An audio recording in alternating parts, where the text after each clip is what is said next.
What's up, guys? It's here by Nino or Quadagy, and welcome to another video on Call of Duty Black Ops 7 Multiplayer. Today, I just want to give my full thoughts, pros and cons, breakdown of the Black Ops 7 beta.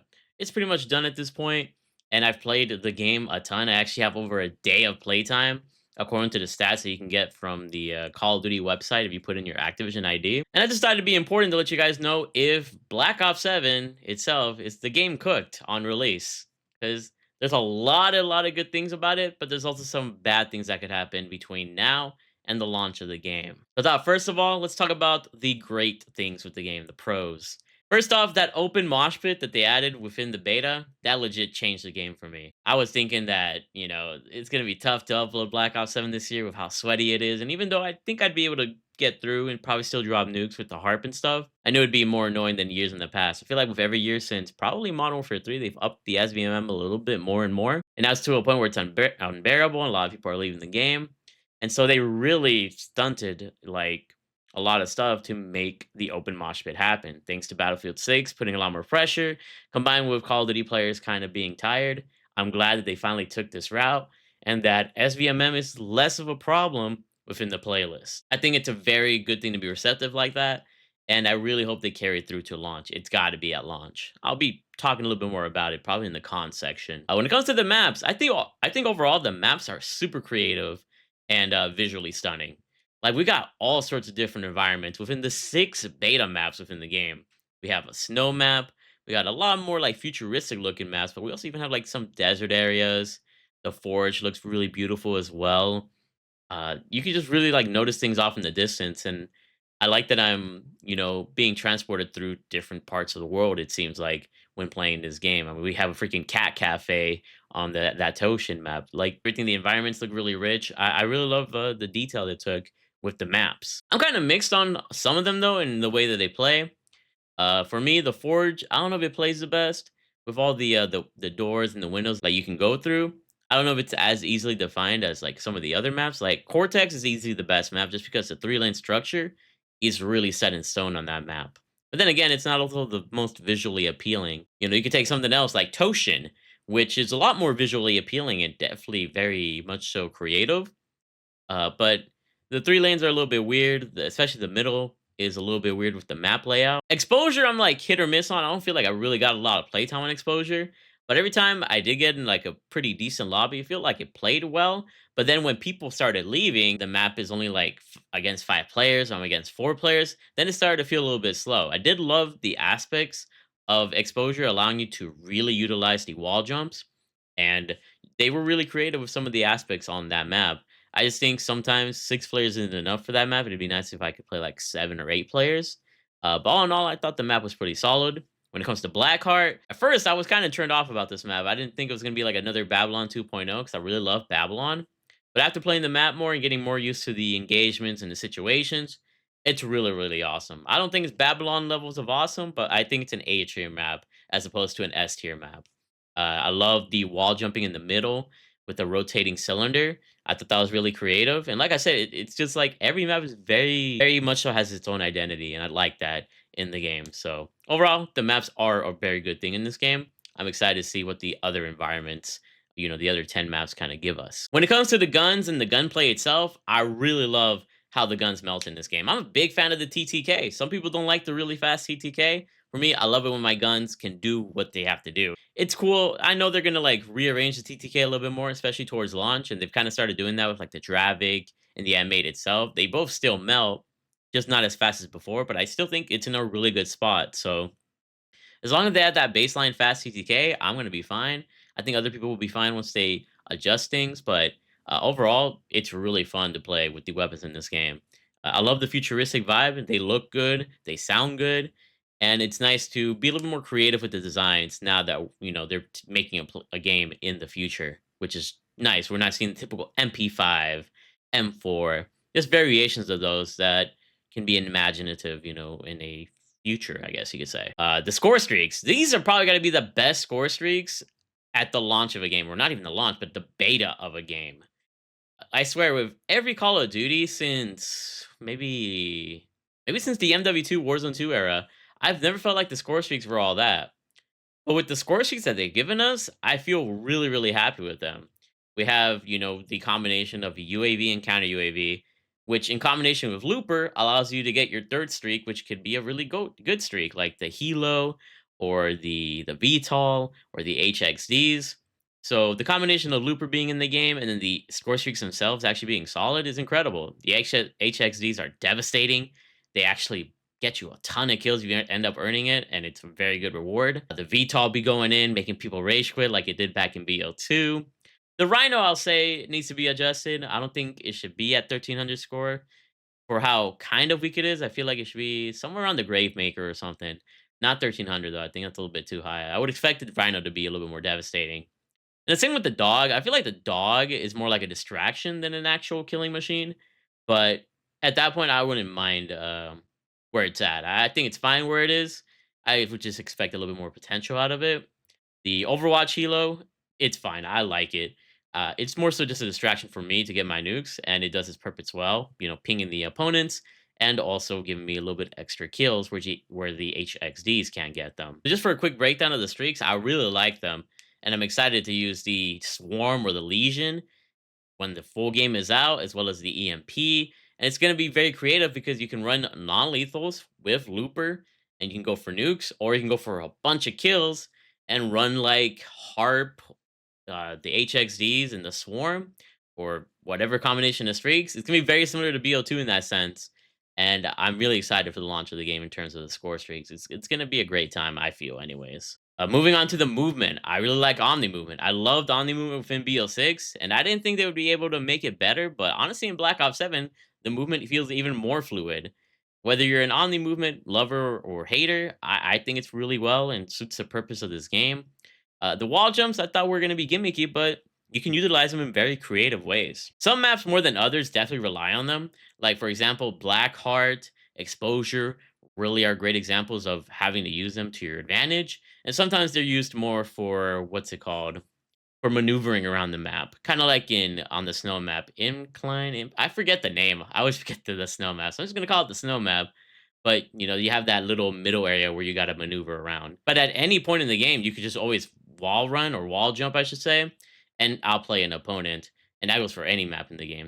But the ground based omni movement, being able to slide backwards, slide left and right, I still love that aspect, and I still think it works really well in the game. And then for my final pro here, I want to talk about the overclocks. The overclocks were an amazing addition to this game. I love having to use a lethal or a tactical or my field upgrade over and over, and as well as the score streaks to see what kind of effects I can equip on them and see how powerful or useful they can be. Like for the ammo box, I'm able to get my score streaks faster through the lucky ammo overclock, allowing me to just get my UAVs, my counter UAVs even faster, and as well get my stuff replenished and continue to have ammo. I think that was a genius idea on their part. Same with the cluster grenade being a little bit more powerful, the stim shot getting a speed boost in multiplayer, as where we've only seen that speed boost within like Warzone and stuff. I love that. That allows me to be even more rush happy, and it really complements my playstyle. And then going on to score streaks, for example, one of them, being the HXDs. You could either have the HXDs be a little bit more armored up, or you can have even more HXDs, thus giving you even more kills, which is amazing.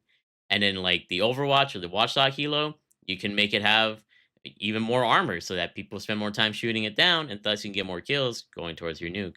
So I really like the overclock system. They cooked with that joint, and I'm excited to see what the overclocks are going to be for the streaks in the future, and what other equipment and field upgrades are going to have some amazing secondary effects. So they're just cooking on all fronts in my eyes. But now we got to go to some of the cons, and luckily I don't got too many cons. There's just a couple of things I want to point out. First off, when it comes to the perk structure in this game, I don't mind it. I know some people hate it within BO6, and some people definitely don't like it in BO6 either. And it's the same system here. I'm not the biggest fan of it, but I'm not the biggest hater of it. But I do wish that the effects that are available from having the 3 red perks, 3 blue perks, and 3 green perks all together was just made into like a perk or something. Just I don't know. Like I'm kind of mixed on it. That's why I don't miss not having those abilities. It's just kinda interesting the way they have it set up. Don't know how they would change it or if they would. But one thing I could definitely say when it comes to perks is that I wish dexterity was just on everybody by default. You shouldn't have to slide. and not be able to ADS because I know that, and have a perk to force you to do that. And same with wall running or wall jumping, I should say. You need to have dexterity so you can like aim directly after wall jumping. I think it's really weird, and they should just incorporate into the game so that I can put on another perk and feel like I'm able to do something a bit more. And I kind of have a similar argument when it comes to Looper, but with Looper, I also have a counter argument.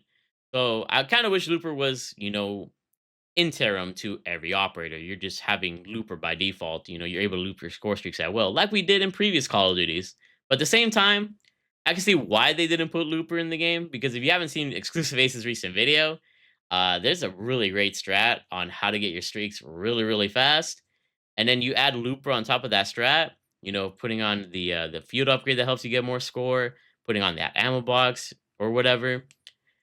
People will be devastating with their score streaks. The type of players that don't deserve it, in my opinion, by just like camping around and doing the little strat that Exclusive Ace is talking about. So I can see why they didn't put it in the game, but even then, I prefer to just have a looper by default, even at the same time, even at the risk of those types of players getting streaks just for almost doing nothing, I guess you could say. And in terms of like really annoying things that I find with this game, I hate the drone pod field upgrade. The drone pod and the little turret, the point turret that you can put anywhere. I feel like the point turret is just more of an annoyance. It's not really, terrible to have in the game. It's just more so a distraction. I think they should just keep it out of the game or make it like a really small score streak of some sort. And then when it comes to the drone pods, they gotta nerf them. They are the biggest pest that will get you killed on a streak, because the drone pod, when you set it down, I think it releases 3 drones. If they can nerf it, I would say make it have only 1 or 2 drones, because that third drone is definitely super annoying. I don't even know why they have something like that in the game. It's kind of like the bouncing Betty of this game. It's just free kills, because once the drone starts chasing you, it's kind of hard to shoot it sometimes. And then while you're in the middle of shooting it, somebody might end up shooting you while you're on a streak. So it's just like, I freaking hate that shit, bro. There's some pretty good clips on Twitter, and if you guys have watched me, I be dying to those just for stupid reasons. It's not even the drones themselves that kill me. It's the fact that they're a distraction. They're legit like pests. They're like flies. They just shouldn't be in the game. And then of course there's the biggest potential con when it comes to this game, because I don't really find much bad with this game, honestly. It would just be little nitpicks like I did with the drone pod. But the most overarching question is if they're gonna do open Moshpit type matchmaking at the launch of the game. Because right now we have open Moshpit for the beta, but of course there's no telling what they'll do with that when it comes to the launch of Black Ops 7. We've seen with MW2, they nerfed the movement between the MW2 beta and the launch of MW2, which I still played the game well, but that is something to realize that they'll have some feedback, but not exactly act upon it. Especially the whole suppressor, talk and red dots in the mini map and all that sort of stuff. There's always a chance that we might not end up with an open mosh pit type of matchmaking for all playlists at the launch of the game. I hope at the least they still have a playlist for open mosh pit, but make it have filters. So I don't know. That's like the biggest con, the biggest question, whether or not people are really gonna buy into this game and love it compared to Battlefield 6. But I want to say that after the backlash and like the taste and like the general sentiment of the community, there was so much bad morale before that open mosh pit came in. People were like really questioning whether they were gonna play Black Ops 7. A lot of people were very convinced they were gonna play Battlefield 6. Myself kind of included, even though I don't fuck with Battlefield 6 like that. But as soon as Open Mosh Pit came back, hey, everybody was very, very happy with it. And I can only imagine the outrage if they don't announce that like Open Mosh Pit type matchmaking is not at the launch of the game. I feel like that's something they got to communicate really loud and clear to really, let us know if they're fucking with the community or not, because uh, we need some good morale, especially in the last like 6 or 7 years of how negative people have been. I think they're definitely gonna do it this year, in my eyes. I don't know. So I'm looking forward to the future. I'm looking very much so just looking forward to just bodying people again, getting nukes and all that. But like the base of the game itself is really good. I just hope they really focus on that matchmaking. And when it comes to disbanding lobbies, it'd be nice to not have them disband so we can have a sense of community again. But hey, starting off with just kind of getting rid of SVMM to some extent it's definitely going to go a long way for them. But let me know what your guys' thoughts are on Black Ops 7 overall. Like I said, I really like the game. We're getting really creative with it. Like the launch of this game is going to be impeccable. I'm going to have my harp. There's going to be prestige attachments on every single gun in the game. So we're going to be able to see what kind of special effects we can have on some of these guns or special attachments. And then we have the weekly challenges. So there's a lot riding on this game. The way I see this game going, it's going to go the course of MW3. It's going to be very unpopular, I think, at launch, even after this whole open Moshpit stuff, just because it takes some time to boost community support and trust and all that. But by like season one or season two, if they've been like cooking, then I think things are gonna turn up really well, and more people will be on Black Ops 7. But I think this game is gonna start off kind of slow in the sense that the people that play the game at the start is gonna be a low amount of people compared to previous Call of Duties. But I think with enough good, updates to the game and making sure that we're well kept on the game, it could turn out really well for them. I think that's exactly what's gonna happen, or at least I hope. And I guess we shall wait and see at this point. But yeah, let me know in the comments what you guys think about this. Just want to yap about my Black Ops 7 beta sessions. Ended up getting at least 3 nukes. Could have 5 or 6 by the time this video goes up, but I had a lot of fun. Decided to, go into BO6 Season 6 Haunting and play as Chucky. Can't believe they're gonna have Chucky as a collab skin. It's gonna be crazy. Anyways, drop a like and subscribe for future Black Ops 7 content, and just know I love you all.